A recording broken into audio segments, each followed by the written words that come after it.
मैं आशीष राजपुरोहित, मैं Subway lab assistant की पोस्ट पे कार्यरत हूँ। मैंने लैब असिस्टेंट 2018 को क्वालिफाई किया। वैसे भी थंबनेल के ऊपर आपने एक क्वेश्चन देखा। मैं इस क्वेश्चन का आंसर मेरी लैब असिस्टेंट की जो 4-5 महीने की यात्रा थी, जो मेरी जर्नी थी, उस यात्रा में जो चीज़ें मेरे साथ घटित हुई या जिन चीज़ों को मैंने फॉलो किया, उसी के आधार पर मैं आज इसका आंसर दूंगा। और उसी के साथ मैंने एक और चीज़ ऐड की है, जो मोटिवेशन यानी अपने आप में एक ऊर्जा मतलब एटीपी। क्योंकि हमारे शरीर की जो कोशिका मुद्रा होती है, वो कोशिका ऊर्जा मुद्रा होती है, वो क्या होती है? एटीपी। हाँ या ना? आप परिचित होंगे।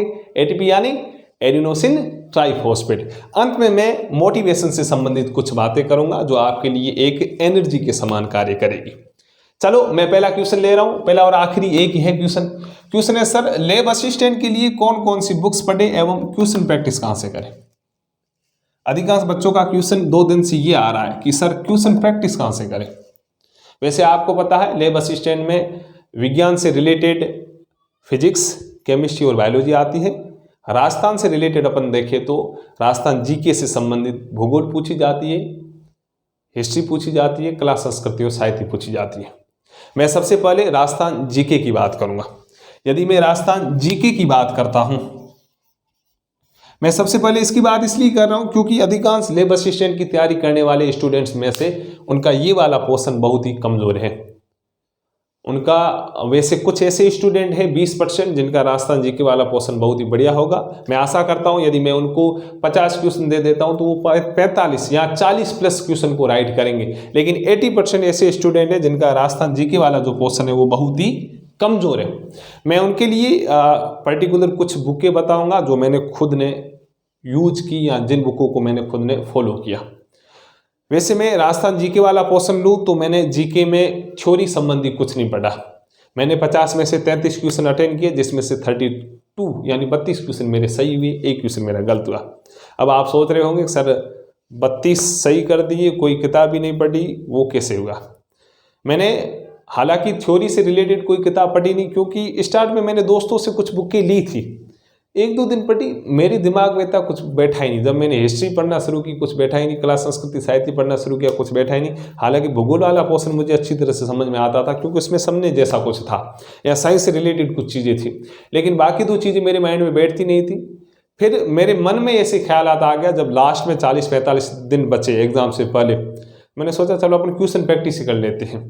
तो मैंने टारगेट सेटअप किया, मैं 50 में से 25 क्वेश्चन राइट करूंगा जीके के। लेकिन मेरी किस्मत अच्छी रही या मेरी प्रैक्टिस अच्छी रही तो मैंने 50 में से 33 अटेंड किए और 32 सही हो गई। मेरा टारगेट कितना था? 25 का, लेकिन मैंने 25 को आगे कन्वर्ट कर दिया 32 में। वो कैसे किया? मैंने क्वेश्चन प्रैक्टिस में कौन कौन सी बुक्स की वो आपके साथ शेयर कर रहा हूँ। और वाकई जो 80% बच्चे जिनके साइंस वाला पोर्शन कमजोर है, आप जरूर उन बुकों को फॉलो कीजिएगा, आपके लिए वो रामबाण की तरह काम करेगी। मैंने क्वेश्चन के लिए मैं सबसे पहले एक बुक लाया जिसका नाम था दिशा 2020। बहुत ही बढ़िया किताब है, मुझे सबसे प्यारी यही लगती थी दिशा 2020। इस किताब की बात करूं, इसमें अधीनस्थ बोर्ड से रिलेटेड और आरपीएससी से रिलेटेड प्रीवियस एग्जाम के क्वेश्चन है, बहुत पुराने सालों से आ रहे, बहुत ही बढ़िया क्वेश्चन दिए हुए। और इसकी सबसे बढ़िया खासियत मुझे ये लगी, यदि हम इसमें कोई क्वेश्चन करते हैं, नीचे आपको पता है 4 ऑप्शन होते हैं ABCD, हाँ है ना? यदि मैं कह रहा हूं डी इसका आंसर है तो नीचे डी दिया हुआ होता आंसर, प्लस उसका थोड़ा डेराइव किया हुआ रूप होता था, यानी उसका एक थोड़ा सा रूप होता था कि डी इसका आंसर क्यों है और डी का तात्पर्य क्या, और डी के बारे में 2-3 चीजें वो जोड़ देते थे। और सबसे बढ़िया मुझे यही लगा इसका, मतलब क्वेश्चन प्रैक्टिस की क्वेश्चन प्रैक्टिस हो जाती थी और शॉर्टली हमारी थ्योरी भी इसमें तैयार हो जाती थी। तो इस दिशा 2020 को मैंने लगभग 3 बार किया। तो आप भी इस बुक को जरूर कीजिएगा, क्वेश्चन प्रैक्टिस में आपके लिए सहायक होगी। इसके अलावा मैंने एक और बुक की जिसका नाम था मूमल। बहुत ही बढ़िया किताब है, एरर लेस है, कोई त्रुटियां नहीं है। क्वेश्चन प्रैक्टिस से रिलेटेड आप मूमल को जरूर लाइएगा और दिशा 2020 लानी है। एक और बुक में टिन्नी सी पतली सी किताब पन्नी लेके आया था, मतलब छोटी सी, 7-8 पेज थे, लगभग 40-45 रुपए दिए थे।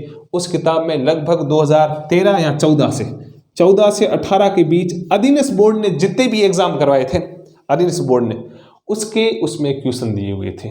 और मेरे लिए सबसे काम ये छोटी वाली पन्नी रही। लगभग 8-9 पेज थे, टिन्नी से कम ही क्वेश्चन थे। मैंने इन क्वेश्चनों को बहुत ज़्यादा बार किया और ख़ास करके जब एग्ज़ाम होने वाला था उससे 2 घंटे पहले मैंने इसको आधे घंटे में आंखों के सामने निकाल दिया। और लकीली कहता हूँ 15+ क्वेश्चन इस एक बुक से आए थे, मैंने कोई थ्योरी नहीं पढ़ी, टिक टुक डिक वहाँ से ऐसे कॉपी हो गए इसके अंदर। आप मेरी किस्मत मान सकते हो या मेरी प्रैक्टिस मान सकते हो, जो भी मानो, लेकिन इनमें आए। यानी मैंने क्वेश्चन प्रैक्टिस के लिए बुक में मैंने मूमल की, इसके अलावा दिशा 2020 की और अधीनस्थ बोर्ड वाली एक पेपर वाली कोई बुक आती है उसको किया। इसके अलावा यूट्यूब के ऊपर अच्छे यूट्यूबर है, जो टीचर है, जो पढ़ाते हैं, पुराने एग्जाम से रिलेटेड क्वेश्चन करवाते, मैंने उनको फॉलो किया। कुछ चीज़ें मैंने गूगल के ऊपर सर्च की और मेरे मित्र जो RS की तैयारी कर रहे थे उनको मैंने सिलेबस बताया, तो उन्होंने पेपर सेट मुझे दिए, मैंने वो किए। यानी पिछले जब एग्ज़ाम से 40-45 दिन पहले मैंने 5000+ राजस्थान जीके के क्वेश्चन किए थे। तो आप ज़्यादा से ज़्यादा क्वेश्चन प्रैक्टिस कीजिए। मैं बात कर रहा हूँ जो 80% ऐसे बच्चे जिनके राजस्थान वाला पोर्शन वीक है, जिनको लगता है यार थ्योरी पढ़ ही नहीं सकते, उनके लिए। जो 20% जिनकी अच्छा है ये वाला पोर्शन, जो अभी भी कह रहे हैं कि हम 40+ क्वेश्चन राइट कर सकते, उनके लिए मैं ये सलाह नहीं दे रहा हूँ। आप जो पढ़ रहे हो, जहाँ से पढ़ रहे हो, वो बेटर है। ट्यूशन प्रैक्टिस के लिए ये चीज़ें हैं। इसके अलावा मैं मानता हूं कि अधिकांश बच्चे ऐसे हैं जिनके पास पर्सनल मोबाइल है और वो ऑनलाइन कोर्स लेके ही बैठे, क्योंकि ऑनलाइन आजकल 250, 500, 700 में मिल जाता है। यदि उनमें से यदि आपको कोई बेटर टीचर लग रहा है, वहाँ से यदि आप जीके पढ़ रहे हो, वो सबसे बढ़िया है। मैं मेरे खुद के अनुभव साझा कर रहा हूँ कि मैंने इन चीज़ों को फॉलो किया। आप यदि इससे भी बेटर पढ़ रहे हैं तो आप ज़रूर उनको ही फॉलो करें, नई चीज़ें ऐड ना करें। मुझे लगता है ये वाली करनी चाहिए, दिशा वाली और मूमल वाली, और खासकर अधीनस्थ बोर्ड वाली, ये करनी चाहिए। यदि मौका मिले या टाइम हो तो आप जरूर कीजिएगा। और बुक की मैं बात करूं राजस्थान जीके में कि हम थ्योरी कहाँ से पढ़े, तो मैंने कहीं से पढ़ी नहीं, लेकिन मैं जॉब लगने के बाद अभी राजस्थान वाले पोर्शन या इंडिया वाले पोर्शन में तैयार कर रहा हूँ आगे भविष्य के लिए। तो मैं इस समय जो बुक पढ़ रहा हूँ लक्ष्य पढ़ रहा हूँ, बहुत ही बढ़िया है, कोई त्रुटियां नहीं है, कम चीज़ें दी हुई और काम की दी हुई। मैं भी अभी भी कह रहा हूँ, हमें कोई PhD नहीं करनी, हमें उतना पढ़ना जो हमारे सिलेक्शन में भागीदारी दे, ज़्यादा नहीं पढ़ना। और मैं कहता हूँ ये एक चीज़ फंडा आप दिमाग में बिठा देना, कम पढ़ो लेकिन काम का पढ़ो, तभी सिलेक्शन होगा। कतरा पढ़ोगे कुछ नहीं होना है, ठीक है। कम पढ़ना, यानी काम की जो चीज़ें हैं, जो अच्छी बुकें हैं, उन्हीं को आप फॉलो करो, तभी आप सेलेक्ट होंगे, कचरा पढ़ना नहीं। तो आप लक्ष्य को एक थ्योरी के लिए ला सकते हो यदि आपको लगता है कि आपके पास टाइम है। लैब असिस्टेंट की तैयारी के दौरान मैंने लक्ष्य को फॉलो नहीं किया था, लेकिन अब मैं जॉब के बाद अब मैं यदि राजस्थान के वाले जो टॉपिक पढ़ रहा हूँ, लक्ष्य से पढ़ रहा हूँ। ये चीज़ें हैं राजस्थान जीके से रिलेटेड। इसके अलावा मैं बात करूँ साइंस वाले पोर्शन, सबसे पहले मैं बात करूँगा बायोलॉजी की। बायोलॉजी में भी सबसे पहले मैं बात करूँगा मैथमेटिक्स वालों के लिए, गणित वालों के लिए सबसे बड़ी मुसीबत है बायोलॉजी। वो मतलब कुछ बच्चे, कल मुझे फ़ोन आएगा, सर 32-33 बायोलॉजी के आएंगे, यदि भगवान करे 13-14 सही हो जाए तो बढ़िया है, 50% हो जाएंगे उनमें सही, बाकी हम फिजिक्स केमिस्ट्री से अच्छा कर ही लेंगे। तो मैं पहले मैथ वालों के लिए बात कर रहा हूँ। मैथ वालों के लिए ये बात कर रहा हूँ कि आप, वैसे भी मैंने बोला कि आप यदि ऑनलाइन स्टडी कर रहे हो, जो टीचर आपको पढ़ा रहे हैं बायोलॉजी, जो पढ़ा रहे हैं बायोलॉजी, आप उनके नोट्स बहुत बढ़िया तरीके से कर दो। वो नोट्स तैयार करने के बाद आप क्या करो, NCERT पढ़ो। चलो मैं कह रहा हूं आपके टीचर यदि आपको सेल बायोलॉजी पढ़ा रहे हैं, कोशिका विज्ञान, तो आप वहां से सेल बायोलॉजी पढ़ लो, बहुत ही बढ़िया इंपॉर्टेंट टॉपिक है, अक्सर 1-2 क्वेश्चन इसके आते ही। फिर सेल बायोलॉजी को आप NCERT से पढ़ो, तो आपकी सेल बायोलॉजी सबसे बेटर हो जाएगी। एक और बुक आती है जिसमें बहुत ही सिंपल लैंग्वेज दी हुई होती है थ्योरी के लिए, जो है राजस्थान बोर्ड वाली। राजस्थान बोर्ड वाली जो बुक है उसमें थ्योरी बहुत ही बढ़िया दी हुई है, लेकिन उसमें एक प्रॉब्लम है, उसमें एरर बहुत ज़्यादा है, उसमें त्रुटियां बहुत ज़्यादा। मैंने खुद ने पढ़ी, मैंने उसमें सिर्फ 12th वाली जो NCERT 12th वाली जो राजस्थान बोर्ड वाली, उसमें मैंने डाइजेस्टिव सिस्टम पढ़ा, स्टार वाले 2 पेज पढ़े, तो मुझे लगा इसमें उस दौरान मुझे 4 से 5 करेक्शन लगे। मैंने तो भाई जी उसको बंद करके रख ली, भाई इसमें तो गलती लिखा हुआ, उल्टा लिखा हुआ। सबसे बड़ी चीज़ मुझे तब लगी जब मैंने उसमें पढ़ा कि मानव आहारनाल का सबसे लंबा भाग होता है बड़ी आंत, लेकिन होता कौन सा है, छोटी आंत। तो वहाँ से मुझे तो लग गया भाई इसका होना कुछ नहीं। तो मैं ये कहूँगा यदि आपको त्रुटियाँ पढ़नी है तो भले राजस्थान बोर्ड वाली पढ़ो, यदि आपको सही ढंग वाली चीज़ें पढ़नी तो आप NCERT को फॉलो करो। लेकिन NCERT एकदम हर किसी के माइंड में नहीं बैठती, इसलिए आप जहाँ से पढ़ रहे हो ऑनलाइन या ऑफलाइन, उन टीचरों के नोट्स तैयार करो, फिर आप NCERT तैयार करो। क्वेश्चन प्रैक्टिस के लिए जो नीट की तैयारी करने वाली बड़ी बड़ी संस्थाएं होती हैं, उनके जो सीटें होती है या जो मॉड्यूल होता है, आप भले PDF मंगा लो, वहाँ से बायोलॉजी के लिए करना शुरू कर दो। यदि आप वहाँ पर ज़्यादा आपको लग रहा है कि सर ज़्यादा है, इतना कर नहीं पाएंगे, तो आप एक बुक, मैंने पहले भी बोला अभी भी बोल रहा हूँ, NCERT MTG फिंगर टिप्स करके आती, फिंगर टिप्स। हर टॉपिक के लगभग 100-150 क्वेश्चन दिए हैं, प्लस 100-150 क्वेश्चन के पीछे आंसर डिस्क्राइब किए हुए, तो आप वो जरूर कीजिए। मैथ्स वालों के लिए बोल रहा हूँ। यदि बायोलॉजी है तो बायोलॉजी वालों की बोल रहा हूँ, तो आप सीधी NCERT उठाइए, NCERT करना शुरू कर दीजिए, और जहाँ से आप जिन टीचरों से पढ़ रहे हैं उनके नोट्स बहुत ही बढ़िया तरीके से कीजिए। मैं अभी भी कह रहा हूँ, जिनसे आप पढ़ रहे हो उनके ऊपर 100% बिलीव रखिए। भले वो संस्थान 200 रुपये ले रही है, भले वो 10,000 ले रही है, आप ये सोचो ये बेस्ट टीचर है, जो हमें पढ़ा रहे वो ग्रेट है। ऐसा मत सोचो कि 200 पढ़ा रहे पता नहीं क्या पढ़ेंगे, सब बढ़िया ही पढ़ाते हैं। आप उनके ऊपर बिलीव रखिए, जो वो पढ़ा रहे वो पढ़ो, उनको बार बार रिवाइज करो, और क्वेश्चन प्रैक्टिस ज़्यादा से ज़्यादा करो, क्योंकि प्रैक्टिस ही व्यक्ति विशेष को परफेक्ट बनाती है। ये था बायोलॉजी वालों के लिए। और मैथमेटिक्स वालों के लिए बायोलॉजी से रिलेटेड क्या करना है, आपको जो टीचर पढ़ा रहे हैं उनके नोट्स तैयार करो, आप NCERT फॉलो करो। राजस्थान बोर्ड वाले पढ़ोगे, उसमें लैंग्वेज बहुत बढ़िया दी हुई, लेकिन उसमें करेक्शन यानी एरर ज़्यादा है। क्वेश्चन प्रैक्टिस के लिए बड़ी बड़ी संस्थाएं, वहाँ के मॉड्यूल लेके आ जाओ, आप वो करना शुरू करो, या जिन संस्था से आप पढ़ रहे हो उन टीचरों ने कुछ सीटें दी है, आप वो करना शुरू कर दो, और अंत में आप NCERT MTG फिंगर टिप्स जरूर कीजिएगा। अब मैं बात कर रहा हूँ केमिस्ट्री की। किसकी बात कर रहा हूँ? केमिस्ट्री की। केमिस्ट्री में आप वैसे भी सीधी बात है, आप हर किसी टीचर से पढ़ रहे हो ऑनलाइन, उनके नोट्स बहुत ही बढ़िया तरीके से कीजिए। और NCERT केमिस्ट्री में इनऑर्गेनिक और ऑर्गेनिक में यदि आप कुछ अच्छा करना चाहते हो तो आप NCERT को जरूर फॉलो कीजिए। किसके लिए? इनऑर्गेनिक और ऑर्गेनिक के लिए आप NCERT जरूर पढ़िएगा। फिजिकल के लिए मत पढ़ो, क्योंकि लेंथी लैंग्वेज दी हुई आपको समझ में नहीं आएगी। वो टॉपिक आप कहाँ से तैयार करो, यदि आप ऑनलाइन या ऑफलाइन क्लास ले रहे हो वहीं से। कोई नहीं ले रहा उनके लिए मैं कह रहा हूँ, आप यूट्यूब के ऊपर फिजिक्स वाला पढ़ा रहा है, अनअकैडमी वाले पढ़ा रहे हैं, या इसके अलावा और कुछ संस्था है वो पढ़ा रही है, तो वहाँ से आप टॉपिक का नाम लिखिए, वहाँ से तैयार करना शुरू कीजिए। ये था इनऑर्गेनिक और ऑर्गेनिक केमिस्ट्री के लिए NCERT। फिजिकल के लिए आप बड़ी बड़ी संस्थाओं से या जहाँ से पढ़ रहे हो वहाँ से तैयार कीजिए। क्वेश्चन प्रैक्टिस के लिए आप ऐसी कोई बुक लाए जिनके आंसर पीछे डिस्क्राइब की हो।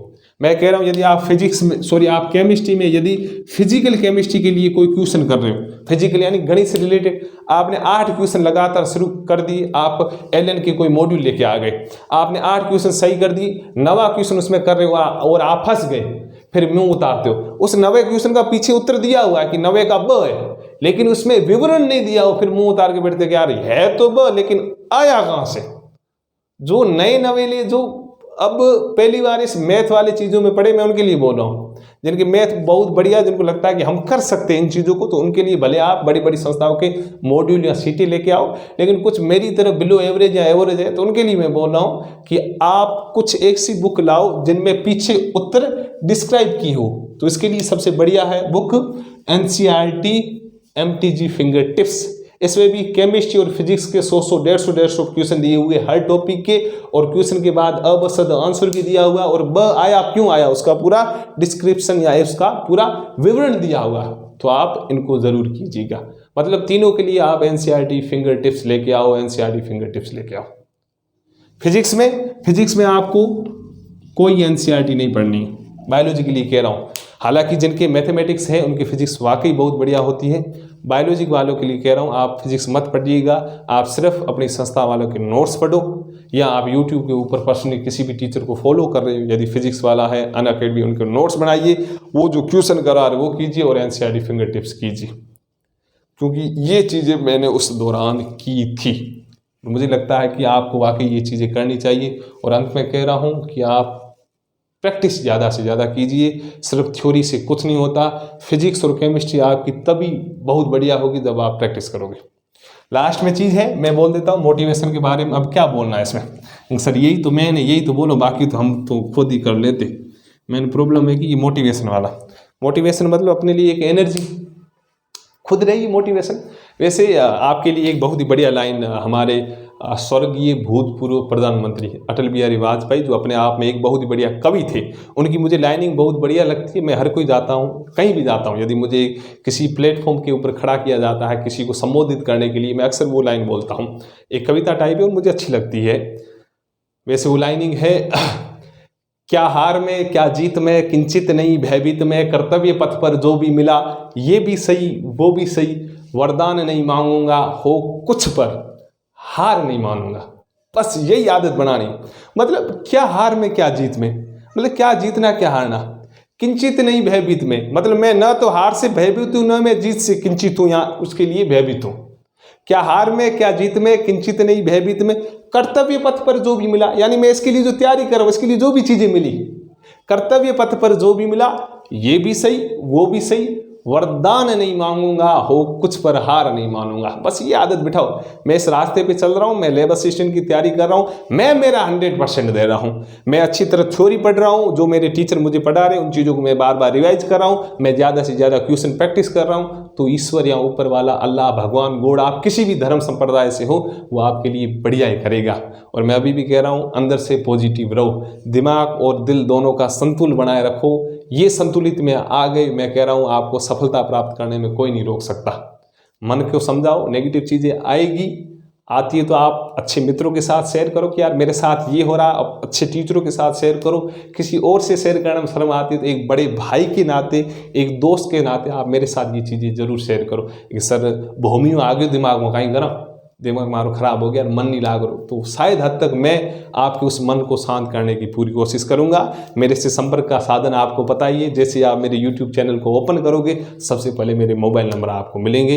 यदि ऐसा लगता है तो आप ज़रूर एक बार बात कीजिए मेरे से, शायद दिल या मन को ज़रूर सुकून मिलेगा। पढ़ो, मन को समझाते रहो, बढ़िया होगा बढ़िया होगा। मैं बढ़िया पढ़ रहा हूँ, बढ़िया ही होगा। नेगेटिव चीज़ों को दूर ही करने की कोशिश करो। एक सबसे बढ़िया मुझे चीज़ लगी, मैंने लास्ट में 1-1.5 महीने एक पैंतरा अपनाया। ख्यालात उल्टे आते थे लेकिन मन को समझाता ना, सब बढ़िया हो से मैं पढ़ रहा हूँ। हालांकि चीज़ें एकदम तो निकलती नहीं थी, अरे हूँ पढ़ रही हो, सब बढ़िया हो से, और हकीकत में चीज़ें अपने आप बढ़िया होते गए। जब मैंने पॉजिटिव चीज़ों को अंदर लेना शुरू किया तो मेरे सराउंडिंग, मेरे चारों ओर वातावरण अपने आप पॉजिटिव बनता गया और चीज़ें पॉजिटिव होती गई। और उन्होंने मुझे एक पुश दिया, उन्होंने मुझे किक दी, जिसके कारण मैं सफल हो पाया। बस मन ना हम जाता है, हमें की का मोटिवेशन और क्या, मतलब कोई स्टोरी आपको समझा दूं तो आप कोई छोटे बच्चे तो हो नहीं। मन को समझाओ कि यार मुझे जॉब प्राप्त करनी, मुझे मेरा खुद का, घर वालों का नाम रोशन करना है। वैसे बहुत बढ़िया लैब असिस्टेंट नौकरी, मैंने पहले भी बोला है, सुकून से भरी है। स्कूल लाइफ में मैं मानता हूँ सबसे बढ़िया नौकरी टीचरों की होती है, क्योंकि गर्मियों की, सर्दियों की, दीपावली, होली की बड़ी बड़ी छुट्टियाँ होती है। प्लस आपको एक मौका मिलता है छोटों बच्चों को एक अपना नॉलेज देने का, ज्ञान देने का। तो मैं खुद भाग्यशाली मानता हूँ कि मैं जिस विद्यालय में मैं 9th-10th वालों को वहाँ साइंस पढ़ाता हूँ, 11th-12th वालों को मैं वहाँ पे केमिस्ट्री पढ़ाता हूँ। तो आपको भी ये मौका मिलेगा ज़रूर जब आप इस एग्ज़ाम को क्वालिफाई करोगे। तो ये सपने देखो कि यार मैं उल्टा ही क्या सोचो, यार हूँ लैब असिस्टेंट बनी तो यार भारी फिजिक्स बहुत बढ़िया है, मैं स्कूल में फिजिक्स पढ़ाऊंगा और प्रैक्टिकल इतने शानदार कराऊंगा, आज तक किसी फर्स्ट ग्रेड ने नहीं करवाए। यही सोचो ना आप क्या सोचते, नहीं होगा तो तब क्या होगा, तब क्या होगा पता है, जो अब हो रहा वही होगा। तो पॉजिटिव लो यार, मन ना समझाओ, ठीक है। मन क्या कहूँ इसके बारे में, जितनी इसको गालियाँ दूँ उतनी कम है। तो मन को आप समझाओ कि हाँ भाई जी बढ़िया ही होगा, मैं पढ़ रहा हूँ यार, इतना ही तू डिस्ट्रैक्ट मत हो, इतनी भी नेगेटिविटी मत ला, सब चीज़ें बढ़िया होती जाएगी। बढ़िया, गुड लक, अपने स्वास्थ्य का ध्यान रखिए। और अंत में एक और चीज़ है कि मैं सोच के बैठा हूँ, यदि आपका मन हो तो मैं लैब असिस्टेंट से संबंधी, मैं और मेरे साथ 1-2 लैब असिस्टेंट है मेरी स्कूल में लगी हुई, हम फिजिक्स, केमिस्ट्री और बायोलॉजी के लिए या तो थ्योरी लेके आए या क्वेश्चन प्रैक्टिस लेके आए। यदि आपका मन हो तो मैं हर दिन 1-2 वीडियो लैब असिस्टेंट से रिलेटेड डालूंगा, पूरा NCERT बेस होगा।